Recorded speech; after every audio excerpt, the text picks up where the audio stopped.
السلام علیکم میرے پیارے ویورز، آپ لوگ کا ویلکم ہے جی میرے مسجد ولاگ میں۔ اور جیسا کہ آپ لوگ کو پتہ ہی ہے، آئی ایم مسجد لور، مجھے مسجد سے پیار ہے، انشاءاللہ اپنا بیڑا پار ہے۔ اور میں یہ بھی چاہتا ہوں اور اللہ پاک سے دعا کرتا ہوں کہ میرے سبسکرائبر اور ویورز جو ہے وہ بھی مسجد سے پیار کرنے والے بن جائے۔ مسجد سے پیار کرنے والے سے مراد میری یہ ہوتی ہے کہ جو نماز نہیں پڑھتے ہیں وہ نمازی بن جائیں، اور جو نمازی ہیں وہ مسجد میں زیادہ وقت دیں۔ تو آج مدینہ منورہ کی ایک ایسی مسجد کا میں ولاگ بناؤں گا اور آپ لوگوں کو دکھاؤں گا جو اتہاس کی بہت پیاری اور بہت ہی عمدہ مسجد ہے۔ اور وہ مسجد کا نام کیا ہے، اور وہ مسجد مدینہ منورہ میں کہاں پر ہے، اور وہ مسجد کس کے نام سے ہے، اور اس کی ہسٹری کیا، یہ سب جانیں گے، اور جن کے نام پہ ان کی بھی کچھ ہسٹری جانیں گے۔ تو ابھی ہم آپ پہنچے ہیں جی، یہ دیکھیں، یہ ایک میپ ہے مدینہ منورہ میں، اور اس میپ میں جو لکھا ہوا آپ دیکھ سکتے ہیں بنی کھدرہ لکھا ہوا۔ یہ بنی کھدرہ کیا تھا یہ بھی آپ جان لیجئے، یہ بہت اہم چیز ہے۔ بنی کھدرہ جو ہے یہ مدینہ منورہ کا جو پلیس ہے جہاں بورڈ لگا، یہ کافی بڑا ایریا تھا، جو نبی کریم صلی اللہ تعالی وسلم کے دور میں ایک قبیلہ تھا، اور وہ انصار کا قبیلہ تھا جسے بنو کھدرہ کہا جاتا تھا۔ اسی میں سے کچھ اور بھی چھوٹے چھوٹے جو یہ تھے قبیلے تھے، جس میں سے اسی قبیلے میں سے بنو خزرج کہا جاتا ہے۔ اب بنو خزرج ہی سے ایک صحابی آتے ہیں جن کی ہسٹری بہت پیاری ہے اور بہت نرالی ہے، ان کا بھی میں نام بتا دیتا ہوں۔ ان صحابی رسول کا جو نام تھا وہ یہ تھا حضرت ابو سعید خدری رضی اللہ تعالیٰ عنہ۔ تو خدری جو یہ آخری میں جو لگ رہا ہے اسی وجہ سے لگ رہا ہے، جو اس بورڈ میں ہم لوگوں نے دیکھا ہے بنی خدرہ جو لکھا ہوا تھا، تو یہ اس قبیلہ سے آتے تھے، تو اس وجہ سے ان کا نام سعید خدری رضی اللہ تعالیٰ عنہ رکھا گیا ہے۔ تو یہ ان کا اصل نام نہیں ہے، یہ کنیت ہے، یعنی کنیت بولے تو اس کو ہم آسان لفظوں میں سمجھ لے تو نک نیم، یعنی پکارنے والا نام بھی بول سکتے اس کو۔ یہ ان کی یہ تھی، کنیت تھی، نک نیم تھی، لیکن ان کا اصل جو نام ہے وہ یہ ہے سعد بن مالک بن سینان، یعنی سعد ان کا نام ہو گیا، اور ان کے فادر والد صاحب کا یعنی پاپا کے نام ہو گیا ہے مالک، اور ان کے دادا کا نام ہو گیا سینان۔ تو اس وجہ سے سعد بن مالک بن سینان، یہ ان کے دادا کا نام ہے۔ ان کی ہسٹری بہت پیاری ہے، آپ کو موقع ملے تو پڑھیے گا۔ ان کے والد صاحب نے جو قربانی دی ہے، انہوں نے بھی بہت بڑی بڑی قربانی دی ہیں۔ تو ایک قربانی میں بتا دیتا ہوں۔ اب یہ دیکھیں، اب ہم لوگ اس مسجد کی طرف جا رہے ہیں جس مسجد کو آج ہم آپ کو دکھانا ہے۔ تو ایک واقعہ آپ کو بتا دیتے ہیں ان کے والد جو مالک بن سینان تھے، وہ نبی کریم صلی اللہ علیہ وسلم کے ساتھ جنگوں میں بہت شرکت کی، اور جبل احد جنگ جو ہوئی تھی، جنگ احد، اس میں آپ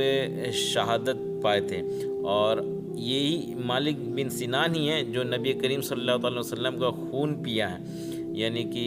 وہ کس طرح پیا ہے ایسا نہیں سمجھ لے، کوئی غلط سمجھ لے، وہ اس لیے کہ نبی کریم صلی اللہ علیہ وسلم کو جنگ احد میں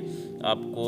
زخم لگ گیا تھا، آپ کو چوٹ لگ گیا تھا، جس وجہ سے آپ کا خون بہہ رہا تھا۔ تو یہی مالک بن سینان ہے جو آپ نے نبی کریم صلی اللہ علیہ وسلم کے زخم سے جو خون نکل رہا تھا وہ آپ نے پی لیا منہ لگا کے۔ تو نبی کریم صلی اللہ علیہ وسلم نے فرمایا کہ تم اس خون کو پھینک دو۔ بولے نہیں یا رسول اللہ، میں نہیں پھینکوں گا، وہ پی لیے۔ تو یہ میں نے پڑھا نہیں ہے کہیں، لیکن یہ میں نے علماء اکرام سے سنا ہے جو میں بات بتا رہا ہوں، یہ پیے خون پینے والا۔ تو ایسے تو خون اوروں کا ناپاک ہوتا ہے، لیکن نبی کریم صلی اللہ علیہ وسلم کا اس میں پھر تفسیر جو ہے کہ حدیث پاک میں جو آپ نے فرمایا کہ جس کے خون میں میرا خون شامل ہو گیا وہ اسے جہنم نہیں جلائے گی، اس طرح کا مفہوم ہے، وہ جنتی ہے۔ تو یہ ان کی شان ہے صحابی رسول کی۔ اور ان کے جو بیٹے تھے وہ جنگ احد میں نہیں آ سکے تھے کیونکہ وہ بہت چھوٹے تھے، بہت کم عمر تھا، 12-13 سال تھے۔ تو یہ بات ہے، تو ان کی بہت پیاری ہسٹری ہے۔ ابھی ویڈیو میں بات کریں گے تو بہت لمبا ہو جائے گا، چلے آپ کو مسجد دکھاتے ہیں اور وہ مسجد کا نام بھی بتاتے ہیں۔ تو آج ہم لوگ جو مسجد کا ویڈیو بنانے جا رہے ہیں وہ مسجد کا نام ہے عمر بن خطاب رضی اللہ تعالیٰ عنہ، جو کہ بہت بڑے صحابی رسول اور اسلام کے دوسرے خلیفہ، جن کو یہ لقب بھی ملا ہوا امیر المومنین، یعنی مسلمانوں کے رہبر، مسلمانوں کے لیڈر، مسلمانوں کے بادشاہ، جو بھی اسے ہم لوگ اپنے عام لینگویج میں بولتے ہیں جو، یہ ہوتا ہے امیر المومنین کا معنی، یعنی مسلمانوں کا رہبر، مسلمانوں کا لیڈر، اس طرح کا۔ اور یہ دیکھیں یہی وہ مسجد ہے پیارا سا ہمارے اور آپ کے خلیفہ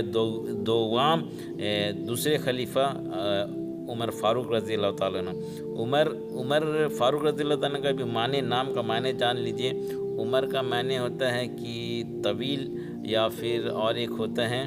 کہ پھلا پھولا، یعنی پھلنے پھولنے میں پھلو پھولو، یہ بھی ہوتا ہے عام لینگویج میں جو ہم بتا رہے پھلو پھولو۔ اور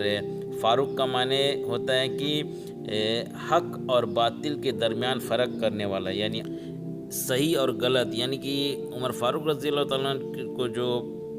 فیمس تھے، اس وجہ سے بہت زیادہ فیمس تھے کہ وہ انصاف بہت کیا کرتے تھے، یعنی کہ صحیح اور غلط میں جو فیصلہ کیا کرتے تھے بہت زبردست کیا کرتے تھے، اور بہت سخت سزا دیا کرتے تھے جو غلط ہوتا تھا اس کے لیے۔ اور انصاف کے معاملے میں ان کی کتابوں میں جو انصاف کا جو باتیں لکھی ہوئی ہے جو ہم نے سنی ہوئی ہیں، وہ واقع میں ان کا جو یہ تھوڑے غصے والے بھی تھے اور بہت انصاف عدل کے معاملے میں بہت اسٹرکٹ تھے۔ تو یہ انہی کی نام پر یہ مسجد ہے، عمر بن خطاب۔ اور خطاب جو تھے ان کے والد صاحب تھے، اور ان کے دادا کا جو نام تھا وہ خطاب بن نفیل، یعنی نفیل جو تھے وہ عمر فاروق رضی اللہ تعالیٰ عنہ کے دادا تھے۔ اور ان کے جو والد صاحب تھے یعنی فادر تھے، وہ بھی بہت غصے والے، سخت تھے، لیکن وہ ایمان نہیں لائے اس وجہ سے کہ نبی کریم صلی اللہ علیہ وسلم نے جب نبوت کا اعلان کیا تو اس سے پہلے آپ اس دنیا سے چلے گئے تھے۔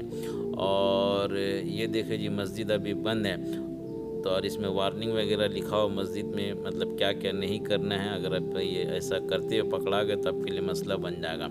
اور ان کی جو دیکھیں مسجد کا نام مسجد عمر بن الخطاب، یہ دیکھیں یہ مسجد کا نام ہے۔ اور مسجد ابھی بند ہے، لیکن کیا کیا جائے، اب ہمارا نصیب اس مسجد کے اندر ہمیں جانے نہیں مل پائے گا، کیونکہ یہ مسجد ہے اکثر بہت کم ہی وقت ہوتا ہے نصیب والے کو ملتا ہے، یہ کھلتا ہے تو جانے کو ہو سکتا ہے نماز کے وقت کھلتا ہو، لیکن میں جب آیا ہوں یہ مجھے بند ہی ملا ہے۔ تو چلے، اور عمر فاروق رضی اللہ تعالیٰ کے جو امی تھی، مدر تھی، وہ بھی تھی بہت خطرناک ہی تھی، ان کا جو خاندان تھا وہ بھی بہت خطرناک تھا۔ وہ میں بتا دیتا ہوں، آپ لوگ ابو جہل کو جانتے ہوں گے، ان کی والدہ جو تھی وہ ابو جہل کی کہا جاتا ہے سگی بہن تھی، یعنی اس طرح سے جو رشتہ بنا عمر فاروق رضی اللہ تعالیٰ عنہ کا، وہ ابو جہل جو ہوا ان کا ماموں ہوا، اور ان کی ماں ابو جہل کی بہن ہوئی، اور ان کا نام تھا حنتمہ بنت ہشام، یہ ان کا نام تھا، حنتمہ بنت ہشام، یہ ان کی والدہ کا نام تھا۔ اور ان کی والدہ بھی بہت خطرناک ہی تھی، کیونکہ ان کا جو قبیلہ تھا وہ بنو مخزوم کا تھا، اور بنو مخزوم مکہ میں بہت مطلب خطرناک ہی مانا جاتا ہے۔ تو یہ ان کی کچھ ہسٹری تھی۔ اور عمر فاروق رضی اللہ تعالیٰ عنہ کے بارے میں آپ کو معلوم ہوگا اسلام لانے کا ان کا جو سبب کیسے بنا۔ سب سے پہلے تو نبی کریم صلی اللہ علیہ وسلم نے دعا کی اللہ پاک سے، یا اللہ پاک ہمیں ان دو میں سے، یعنی کہ وہ دو کون تھے جو بہت پاورفل رکھتے تھے مکہ میں، جن کا بہت یہ رول تھا، ایک روب تھا، تو وہ ایک ابو جہل تھا جس کا اصل نام جو ہے عمر بن ہشام ہے۔ ابو جہل کا نام ابو جہل نہیں تھا، اس کا نام تھا عمر بن ہشام تھا، اور اس کو ابو الحکم بھی کہتے تھے۔ ابو الحکم یعنی حکمتوں کا باپ، یعنی کہ بہت مطلب اچھا لیڈر ٹائپ کا مانا جاتا ہے، اور اس کی باتوں کو بہت یہ کیا جاتا تھا، مطلب کہ عمدہ باتیں کرنے والا، مسئلہ حل کرنے والا، مطلب اس طرح کا اسے کہتے تھے۔ تو ایک ابو جہل بہت پاور میں تھا اس وقت، اور ایک عمر فاروق رضی اللہ تعالیٰ عنہ، عمر بن خطاب، جسے ابھی جن کا مسجد ابھی ہم لوگ دیکھ رہے ہیں یہ کیے۔ تو ان دونوں کے بارے میں رسول کریم صلی اللہ علیہ وسلم نے اللہ پاک کی بارگاہ میں دعا کی، اور یہ دعا کی کہ اللہ پاک ان دونوں میں سے ایک کو اسلام کی دولت سے نواز دے، یہ اسلام میں آ جائے تو ہمارا تھوڑا مکہ میں پاور بڑھ جائے گا، اور ہم لوگ یہاں مکہ میں کچھ کر سکیں گے، کیونکہ یہ لوگ بہت ظلم کر رہے تھے مسلمانوں پر۔ شروع کا وقت تھا، اور اس ٹائم مسلمان اتنے پاور میں بھی نہیں تھے، اور ان لوگ اتنا ظلم کرتا تھا، تو نبی کریم نے یہ